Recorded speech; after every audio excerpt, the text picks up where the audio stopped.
ஓம் ஸ்ரீ குருப்பியோ நம. ஸ்ரீ மகாபரிவாச்சரணம். இன்றைக்கி தெய்வத்தின் குரல் பாகம் 5 குருமூர்த்தியும் திருமூர்த்திகளும் என்ற தலைப்பில் பெரிவா சொல்கிறது மேலே வாசிக்கிறேன். இது பக்கம் 273 ஆரம்பிக்கிறது. மூலக குரு மகாலட்சுமியை திரிபுவனைக்க குரோஸ்தருணி என்று இந்த ஸ்தோத்திரத்தில் ஓரிடத்தில் அவர் சொல்லியிருக்கிறார். மூலக குருவின் பிரிய பத்தினி என்ற அர்த்தம். குரு என்றால் ஆச்சாரியர், தகப்பனார் என்ற அர்த்தம். இவளை தாயார் என்கிறதுக்கு ஏற்ப மகாவிஷ்ணுவை தகப்பனாராக கருதி குரு என்று சொல்லியிருக்கலாம். திரிபுவனங்களுக்கும் இவர்கள் தாய் தந்தரி என்ற அர்த்தத்தில் சொன்னதாக கொள்ளலாம். ஆனால் தாயார் சந்நிதி, அம்மன் சந்நிதி என்று லக்ஷ்மி பார்வதி சந்நிதிகளை சொல்லுவது போல் பெருமாள் ஈஸ்வரன் சந்நிதிகளை தகப்பனார் சந்நிதி, அப்பன் சந்நிதி என்று சொல்லும் வழக்கம் அதிகமில்லை. மலையாளத்தில் மட்டும்தான் குருவாயூரப்பன், வைக்கத்தப்பன், ஐயப்பன் என்பது. ஆகையால் லோககுரு, ஜெகத்குரு என்பது போல திரிபுவன குரு என்று மகா ஆச்சாரியனாக மகாவிஷ்ணுவை கருதிய அவனுடைய பத்னியை திரிபுவன குரோஸ்தருணி என்று சொன்னதாக கொள்வதும் சரியாயிருக்கும். பகவான் கிருஷ்ணனாகவும் நம்முடைய பகவத் பாதர்களாகவும் அவதரித்த காலங்களில் நரசரீரத்தில் அவதாரம் செய்ததால் இந்த நரலோகத்துக்கு குருவாயிருந்து லோககுரு என்ற பெயர் வாங்கினான். நாராயணனாக திவ்ய சரீரத்தில் இருக்கும்போது நரர், சுரர், அசுரர் ஆகிய எல்லோருக்கும் பல்வேறு சந்தர்ப்பங்களில் உபதேசம் செய்து திரிலோக குருவாக இருந்திருக்கிறார். அவருடைய பத்னி லக்ஷ்மி. அவளுக்கு சதாகால நமஸ்காரம் என்றால் பதியை நீக்கி பண்ண முடியாது. தம்பதியாக நில்லுங்கோ, நமஸ்காரம் பண்ணுகிறேன் என்று சொல்வதுதான் சாஸ்திர வழக்கு. அதனால் திரிலோக குருவுக்கும் எப்பவும் நம் நமஸ்காரம் இருக்கணும். திரிலோக அதிபதியான பரமேஸ்வரனாகவும் லோகமெல்லாம் அடிபட்டு போன நிலையில் உள்ள பரபிரம்மாவாகவும் நமக்கு இருப்பவர் நம்முடைய குருவே தான். திரிலோக குரு என்று வேறே எவரையோ தேடி போக வேண்டாம். இவர் ஒரு புது மாதிரியான திரிமூர்த்தியாகவும் ஒரு புது மாதிரியான பரபிரம்மமாகவும் இருப்பதால் நமது பரம நன்றி நமஸ்காரங்களுக்கு உரியவராகவும் அவற்றால் எட்ட முடியாதவராகவும் இருக்கிறார்.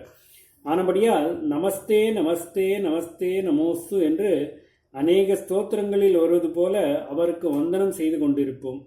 துரிதோத்தரணம் பண்ணுவதென்றையே காரியமாக கொண்டுள்ள அவருக்கு உரித்தான நமஸ்காரமே நமக்கு மிகப்பெரிய செல்வமாக நம் உள்ளுக்குள் இருந்து ரட்சித்து கொண்டிருக்கட்டும். குருவந்தனை, நிந்தனை, அமிர்தம், விஷம். கேள்வியும் பதிலுமாக அநேக விஷயங்களை பிரத்னோத்திர ரத்னமாளிகா என்ற நூலில் ஆச்சாரியால் உபதேசித்துக் கொண்டு வருகையில் எது விஷம் என்ற ஒரு கேள்வி. கிம் விஷம் அவதீரணா குருஷு என்று அதற்கு பதில் கொடுத்திருக்கிறார்.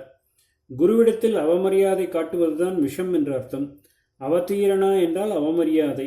இதையே திருப்பி வைத்தால் மரியாதை பண்ணுவது, அதாவது மனசார நினைத்து நமஸ்காரம் பண்ணுவதுதான் நமக்கு அமிர்தம். பிரஷ்னோத்திர ரத்னமாளிகா ஸ்லோகங்களை சொல்லி பார்த்து கொண்டு விஷம் என்ன என்கிற மாதிரி அமிர்தம் என்ன என்றும் கொஞ்சம் தள்ளி கேள்வி வருகிறது. ஆனால் அமிர்தம் என்ன என்று பொதுவாக கேட்காமல் காதுக்கு அமிர்தம் என்ன என்று கேட்கிறார். கர்ணாமிர்தம் என்கிறோமே, அப்படி பாதும் கர்ணாஞ்சலிபிகி கிம் அமிர்தம்.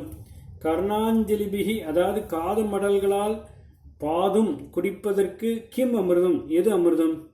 காது மடல் குவிந்து ஒரு தொன்னை மாதிரியாகத்தானே இருக்கிறது. தொன்னையால் பாயசம் சாப்பிடுவது போல இந்த காது மடலில் எந்த அமிர்தத்தை ரொப்பிக்கொண்டு உள்ளே ஹிருதயத்துக்கு அனுப்பி வைக்கணும்?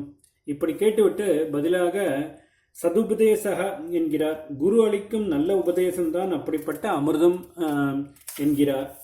எது அமிர்தம் என்று பொதுவாக கேட்காமல் காதுக்கு எது அமிர்தம் என்று குறிப்பிட்டு சொன்னதில் நமக்கு ஆதரவாக ஒரு விஷயம் கிடைக்கிறது. என்ன பார்த்தோம்? குரு நிந்தை தான் விஷம் என்று பார்த்தோம். அப்படியானால் அதன் ஆப்போசிட்டான குரு வந்தனம் தான் விஷத்துக்கு ஆப்போசிட்டான அமிர்தம் என்று முடிவு பண்ணினோம். ஆச்சாரியாலும் அப்படியே தான் முடிவு பண்ணிவிட்டிருக்கிறார். நிந்தனை விஷமென்றால் வந்தனை தான் அமிர்தம். இது குழந்தைக்கு கூட தெரிந்துவிடும். ஆகையால் இவற்றில் ஒன்றை விஷத்தை சொன்னதே போதும். அமிர்தம் எது என்று இன்னொரு கேள்வி போட்டு பதில் சொல்லியிருக்க வேண்டாம் என்று தீர்மானம் செய்திருக்கிறார். அப்புறம் குருவின் உபதேசத்தை பற்றி சொல்ல வேண்டும் என்று நினைத்து எந்த கேள்வியை எழுப்பு அதற்கு பதிலாக சதுபதேசம் என்று சொல்லலாம் என்று யோசித்திருக்கிறார். அப்பொழுதுதான் காதுக்கு எது அமிர்தம் என்று கேள்வி போடுவோம் என்று முடிவு செய்திருக்கிறார். கர்ணாமிர்தம் காதுக்கு அமிர்தம் என்று சொல்லாமல் கர்ணாஞ்சலியால் குடிக்கும் அமிர்தம் என்று போட்டிருப்பதும் அர்த்தபுஷ்டி இருக்கிறது. கர்ணாஞ்சலி என்றால் காது மடல், இங்கே அஞ்சலி என்றால் மடல். கூம்பி இருக்கும் புஷ்பம் விரிவதைப் போல மடல் அவிழ்வது என்கிறோம். கன்னத்தோடு மடித்து வைத்தால் கும்பினாற் போல் இருப்பது காது மடல்.